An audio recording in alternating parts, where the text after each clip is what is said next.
ئەنجام نەدانی پشکنینی ڤایرۆسی کۆرۆنا لە ڕۆژانی جێژندا ڕەنگە چەند هۆکارێکی هەبێت کە دیارترینیان کەمی ژمارەی نەخۆشەکان بۆ لە ڕۆژانی پێش جێژندا و کەمی ژمارە ئەو کەسانەیە کە نیشانیان هەبوو سەردانی نەخۆشخانەکانیان کردو هەروەها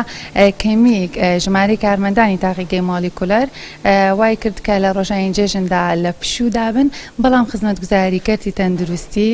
بۆ ساتێکیش نەوەستاوە و بەردەوام بۆ هەر نەخۆشێک نیشانەکانی ڤایرۆسی کۆرۆنا هەبوو بێت و باری تەندروستی ناجێگیر بوو بێت ئەوە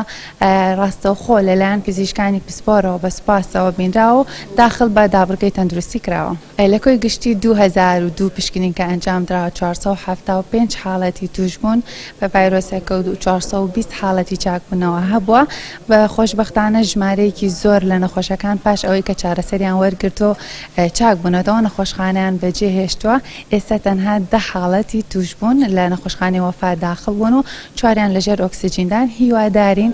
هاوڵاتیان هاوکارمان بن پابەندی ڕێنمایە تەندروستیەکان بن چونکە خودپارێزی تاکە چارەسەرە بۆ ڕوبەڕوونەوەی ڤایرۆسی کۆرۆنا لە ئێستا و داهاتووە.